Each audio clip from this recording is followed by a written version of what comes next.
The winning blueprint presents.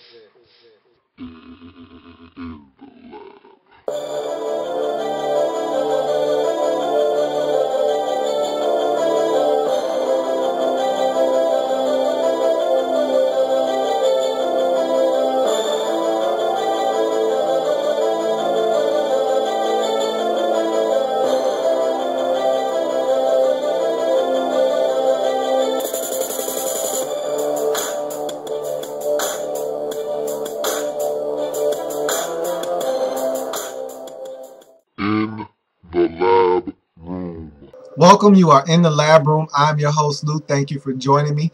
It is Thursday, which means it is football day. It is Thursday night football. Indianapolis Colts traveling to the Jacksonville Jaguars in a AFC South matchup, which means it's family business. It's not your business. It's not my business. It's their family business. So I'm going to stay out.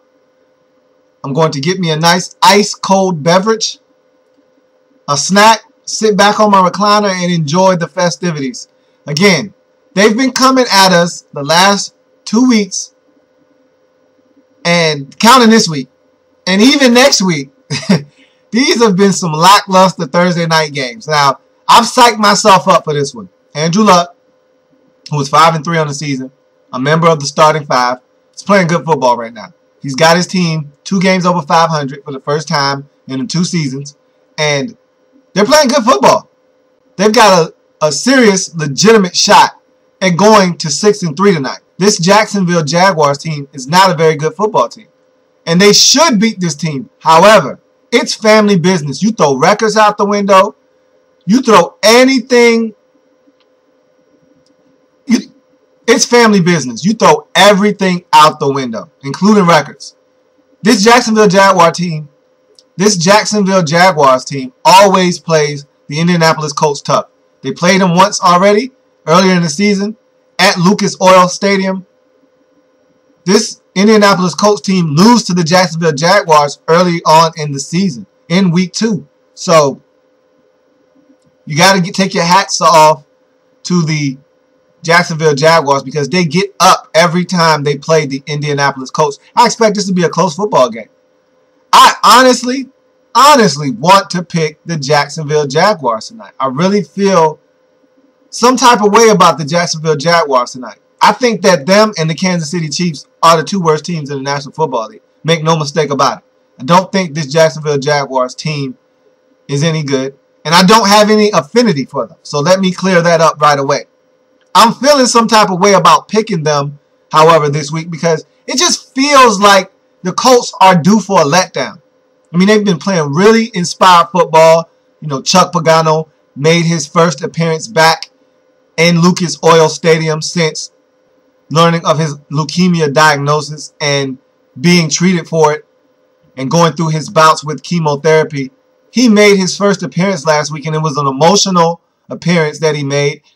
He fired up the team, and they went out and got a victory against a team in the Miami Dolphins who are essentially a splitting image of this Indianapolis Colts team. First-year head coach, first-year rookie quarterback, young team looking to try to establish themselves in the NFL as a relevant player, not only in their division, but in the conference as a whole. And so that was a big matchup a week ago in Indianapolis between 2 4-3 teams.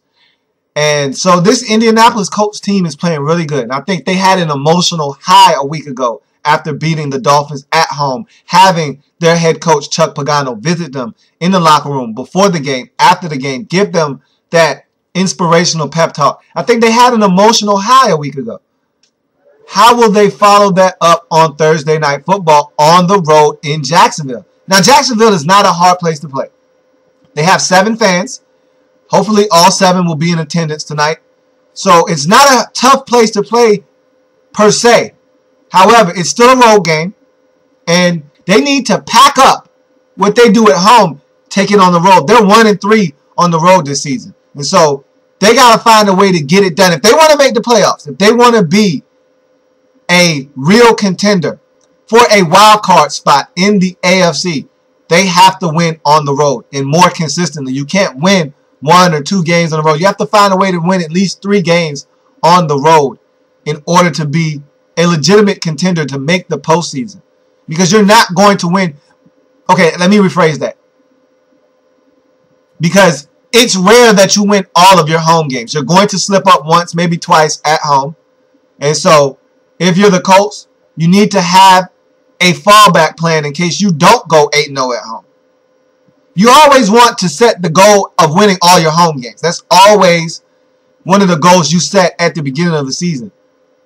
But it's usually unrealistic to think that you're going to win every single game at home.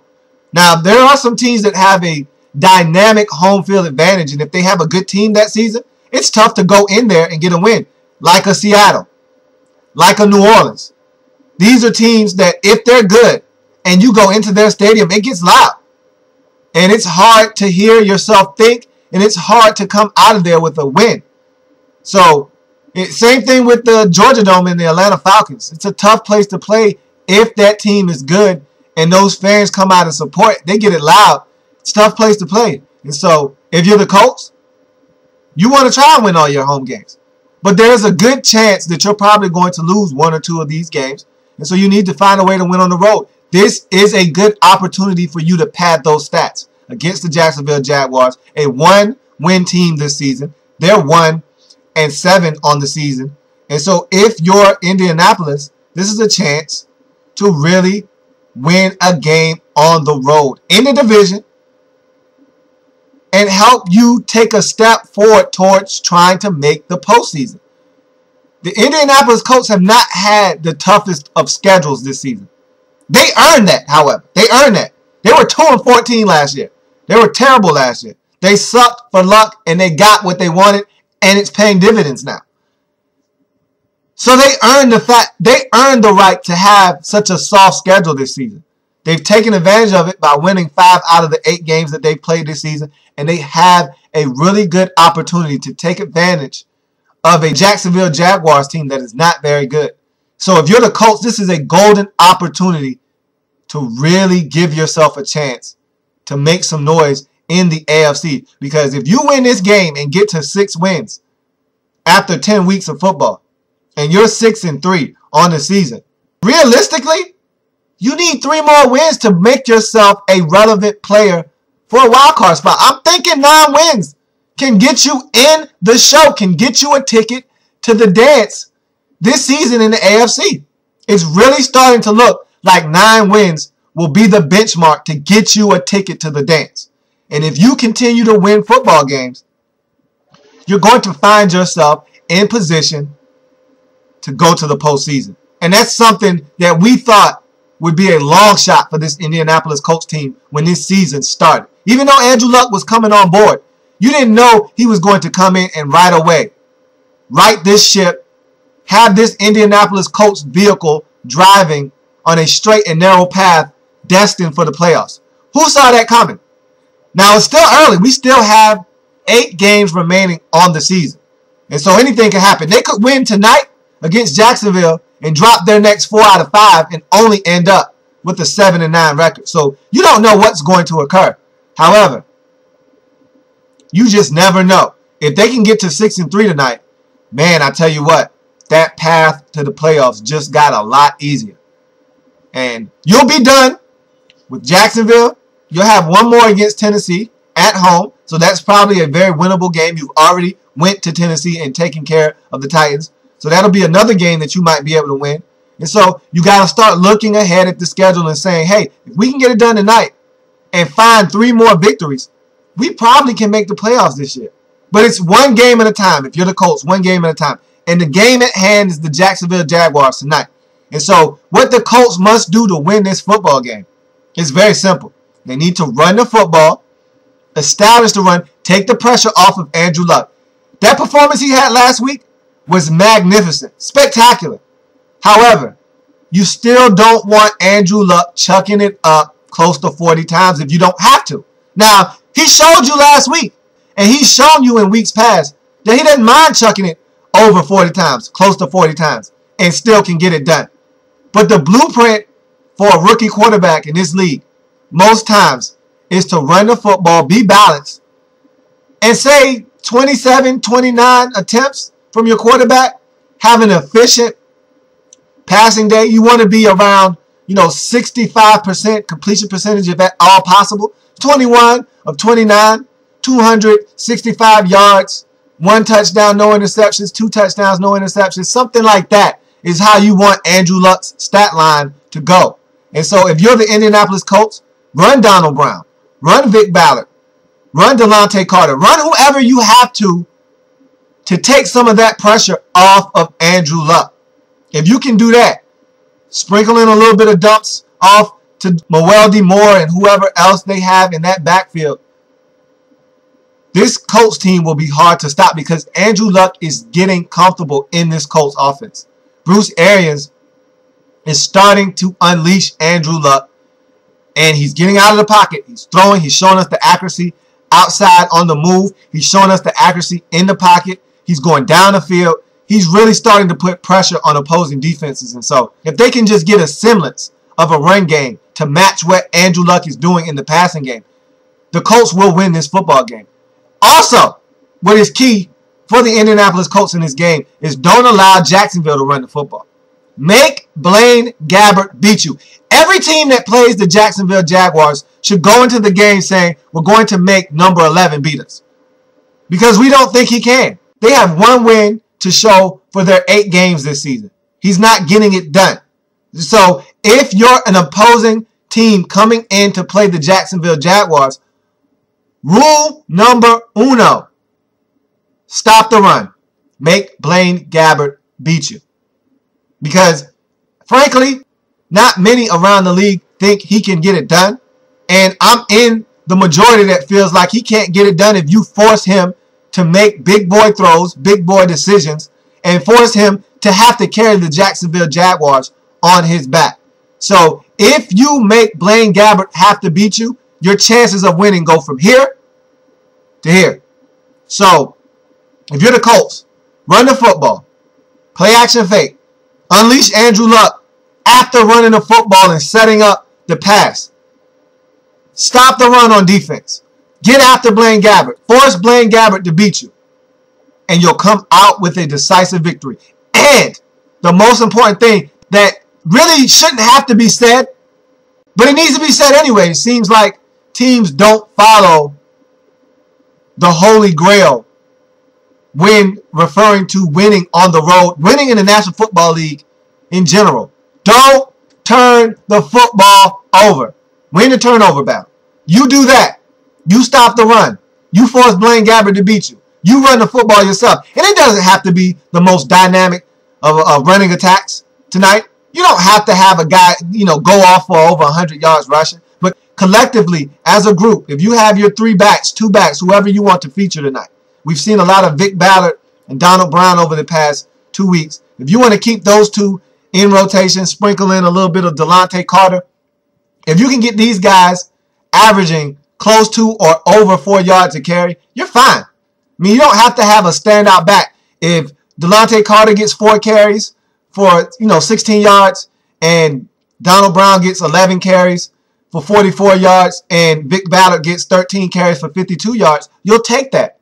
That's a good rushing performance by this Colts team because they're not a great rushing offense. You just want to keep the Jacksonville Jaguars honest, take some of the pressure off Andrew Luck, make them respect the run in this football game so that it'll open up avenues for Andrew Luck to throw the football. I think the Colts are going to win this game. I so badly want to pick the Jacksonville Jaguars tonight. For some reason, I feel like the Colts are going to come into this game and have a letdown. Emotionally, they've been charged. They've been revved up, and I think they're going to have a letdown tonight. But it's the Jacksonville Jaguars, and I just don't trust the Jaguars. Plain and simple, I don't think they're going to be able to get it done. And so, with that being said, I think the Indianapolis Colts are going to go on the road tonight and find a way to get it done.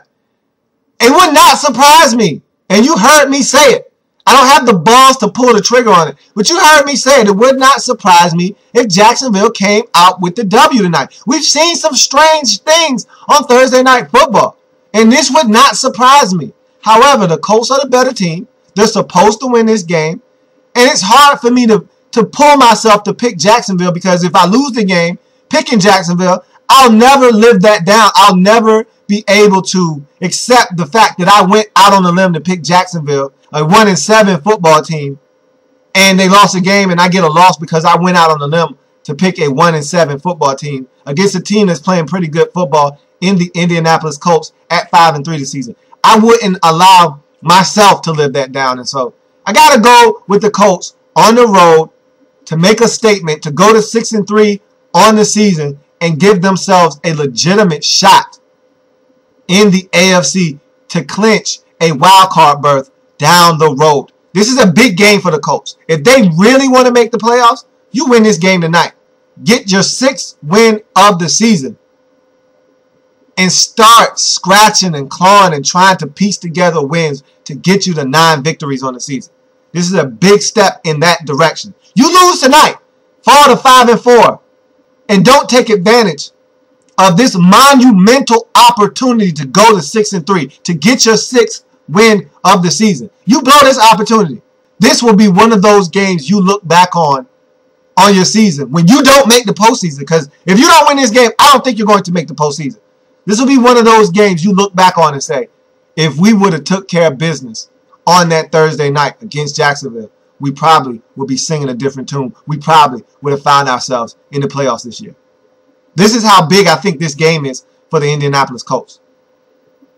And if you're the Jacksonville Jaguars, what you have to do is you have to run the football. You can't allow Blaine Gabbert to have to throw the football around 37 times, 40 times. You have to limit the Colts and their ability to score points, make them kick field goals. They're going to move the football. They're going to move the football. Don't allow them to get in the end zone, though. That's the big key for the Jacksonville Jaguars. You want to keep this game as low scoring as possible because you know you don't score that many points. You're not a high-octane offense. You're not a team that puts a lot of points on the scoreboard week in and week out. And so you want to keep this game in the teens if at all possible. You know, if this score ends up 16-13, 16-19, you have a shot. And that's all you can ask for is a shot. If this thing gets into the 20s, that's too rich for your blood. You are not a team that scores routinely in the 20s. And this Colts defense has been playing a lot better of late. Against your offense, I don't know if you're going to be able to move the football effectively against this Colts defense the way you would like. They've been getting pressure on the quarterback, and you guys can't turn the football over. This has been one of your Achilles heels this season, is turning the football over. This defense has been doing a great job of bending but not breaking for about 3 quarters until they finally unravel late in the ball game because they try to hold on, but they don't get any help from this offense. And that's the key. If Jacksonville can sustain drives and not necessarily score points, but just help this defense out, flip field position, pin the Colts deep in their own territory, make them start a drive from the 11-yard line, from the 7-yard line, from the 3-yard line, from the 1-yard line. Make them start deep in their own territory. Don't allow, don't have your offense go 3 and out, punt from your own 17, have the punter be lined up on the 7-yard line to kick, and then the Colts take over 1st and 10 from their own 47, close to midfield. That's a tough position to put your defense in, knowing that if we give up 2 first downs, they're in field goal range. And that's something that has been happening to this Jacksonville Jaguars defense routinely this season. One of the reasons why they've been hanging on, bending but not breaking, and then finally shattering later on in the game, because you can only ask a defense to stand up tall for so long before they finally wilt and break down. With turnovers, 3 and outs, and just being unproductive on offense, you put that much more pressure on your defense. So if you're Jacksonville, sustain drives. Try to get points if you can. Utilize Josh Scobie. Get in field goal range. Allow Josh Scobie to kick field goals if you have to. You want to get in the end zone. Find Cecil Shorts. Justin Blackmon has to wake up. You need him to start playing like the first-round pick that he is. You need guys to start stepping up. Mercedes Lewis is supposed to be a weapon for you. He needs to be utilized. You have to find ways to make this offense sufficient without Maurice Jones-Drew. He's your biggest asset, but he's not playing. He's injured. He's been injured the last 3 weeks. So you have to find ways to make this offense viable, knowing that you don't have your best player out there to help you try and win football games. And so if you're Jacksonville, you have to sustain drives. Run the football. Take the pressure off of Blaine Gabbert. Complete short passes. The one thing I want to see from the Jaguars tonight, short passing game. Get Blaine Gabbert involved and get him some short, easy passes early in this game to warm him up, to get him comfortable, to get him in a rhythm in this game early on to give him a shot. If you start pushing the ball down the field, you start seeing it hit the ground, he starts the game off 1-7, you're in trouble. Because that's a sign of things to come. He's not going to just turn it up. He's not going to just heat up. He needs to get in a rhythm early on. If he can start this game 7 of 10, I don't care if it's only for 42 yards. Just get him in a rhythm. Even if they're check downs and they're check downs and they're check down and it's check down city, just get him in a rhythm so that he can see completions being made, and then it'll give him the confidence to push the ball down the field. But the big thing for this Jacksonville Jaguars team is don't turn it over. Sustain drives. Help out your defense. Because I think this defense is going to give them a shot in this game. I don't know for how long, because if this offense is turning it over and not helping them by sustaining drives, flipping field position, and scoring points, if they're just on the field, this offense for the Jacksonville Jaguars, they're just on the field, 3 and out, 1 first down and then punting, then this Jacksonville Jaguars defense is going to be in trouble. They're going to hang in there for as long as they can before they finally start to give it up to this Colts offense. I think Jacksonville has a legitimate shot of winning this game, but I can't pull myself. I can't bring myself to pick them to get it done, even though I feel in my heart that they're going to win this game tonight. I can't do it. Colts 20, Jaguars 16. Colts get it done on the road as they find a way to notch their 6th victory of the season and really start to have ideas of grandeur of making a postseason this year. Who would have thought that the Indianapolis Colts, after 10 weeks of football, would have 6 wins in the record books? Who thought they would have 6 in the left-hand column after 10 weeks? Remarkable turnaround, and it all stems from Andrew Luck. Colts 20, Jags 16. Jags drop to 1-8 on the season. So, that's a touchdown. Go ahead, throw it up. I'm going to tack on this quick extra point. I want to address something really quick because a lot of Redskins fans, I'm seeing it on different, message boards and different sites, and I'm listening to the radio and I'm hearing all these different pundits and fans alike in Redskins Nation saying, hey, why don't we go out and sign Stanford Routt? Really? You think that's a good idea? Yeah, we have a porous secondary. You think adding another porous member to this porous secondary is going to make it any better? Bad plus bad doesn't equal good. Okay, we're not, this isn't math. This isn't negative times negative equals positive. That's not how this works. Stanford Routt is not a good corner in the National Football League. There's a reason he's collecting 2 checks right now but doesn't have employment in the National Football League. There's a reason he's been cut by 2 different teams this season, is collecting a check from 2 AFC West teams, but is not playing on the field right now in the National Football League. There's a reason. Because he's not a good corner. Okay? Let me reiterate that. He is not a good corner. What he is a great face guarder, which gets you pass interference in this league, which gets you caught on in this league. He doesn't look back for the football. We have plenty of those in Washington right now. We have one of the greatest face guarders in Washington in Josh Wilson right now. We don't need to add another face guard. Okay? So, all this talk of signing Stanford Routt, I'm here to dispel the notion that he's a good corner. If he was a good corner, he wouldn't be on the street in Week 10 of the National Football League season. He wouldn't be on the street. He'd be in a uniform ready to play on Sunday. So, because he got released, doesn't make him a treasure for us. Because he was someone else's trash, doesn't mean he's going to be a treasure for us. He's trash. Let him stay as trash. If someone else wants to pick him up and dust him off and try to give him a shot and see what he can do, fine. Let another team find out that he can't cover anyone, that he's a walking pass interference. Let someone else find that out. We don't need to find that out. We already have enough issues on defense in the secondary. Let's just ride it out and try to address this in the offseason. There'll be corners that become available in the offseason Dominique Rodgers-Cromartie, Brent Grimes. They're guys that we can look at in offseason as free agents and target then. We can go in the draft. We don't have picks as we would like to try to address this problem. You know, the picks that we do have, we need to be smart, find a way to scout and get good players out of the draft. But let's not be rash in our decision because we're not a good team in the secondary and try to go and put a Band-Aid on something that needs surgery. He's a Band-Aid and not a good one. He's a Band-Aid with a hole in it. Okay? He's just all adhesive.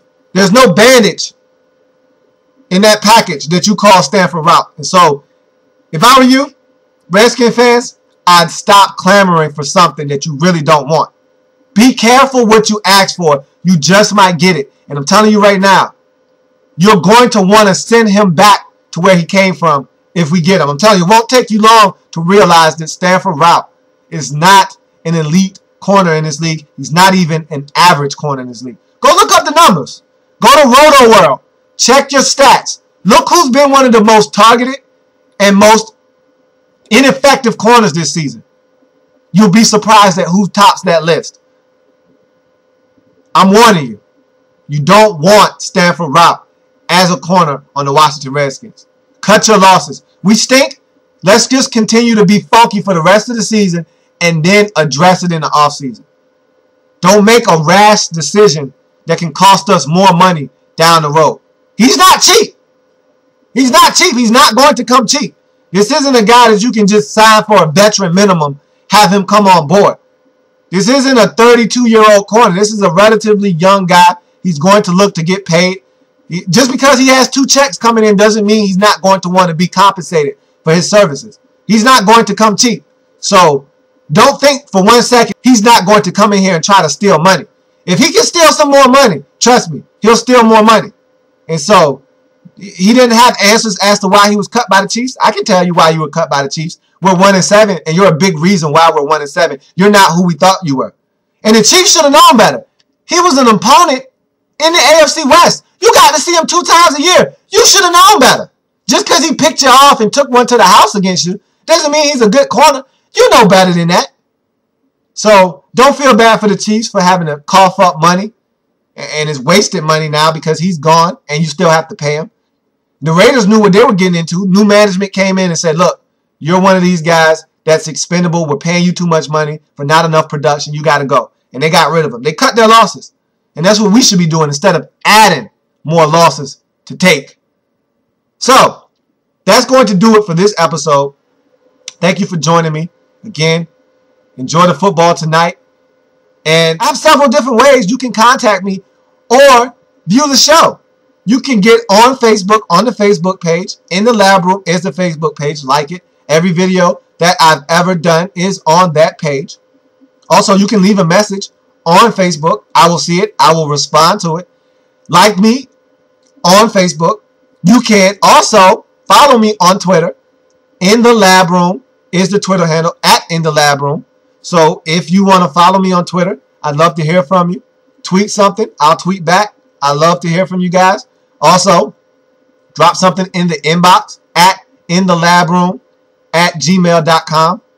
So inthelabroom@gmail.com is the inbox. Drop something in there. I'll see it. I'll respond. And also, the easiest and most efficient way to view any video that I've done is through YouTube. And subscribing to the page. Louis T is the page. Subscribe to the page. Every video will be there. You watch a video, have a comment about the video, post a comment right below the video. I'll respond. You know, I love hearing from you guys. Look forward to hearing from you in the future. And I thank you for joining me on this Thursday edition of In the Lab Room. Enjoy the game tonight.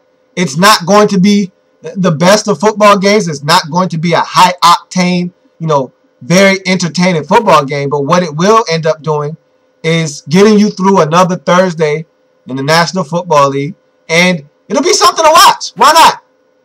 It's probably going to be competitive, and it might come down to the wire. It wouldn't surprise me if it did. It's family business, and a lot of times family business comes down to the wire. So, hey, check it out. Maybe it's good, maybe it's not, but it's there for viewing. Why not? It's free. Check it out. And so, I thank you for joining me. Look forward to seeing you tomorrow to break down this game and get into the Friday show and go over the slate of games for this weekend. And look forward to also bringing to you the starting five, which will be coming up shortly after this video is posted. So stay tuned for that as well. And again, want to see you back here, same time, same place. And as always, enjoy the rest of your day. Enjoy the game tonight. Come back tomorrow, and we'll discuss all the happenings of the game tonight and get into the weekend and see what we have going on for the Week 10 slate of games in the National Football League. See you then.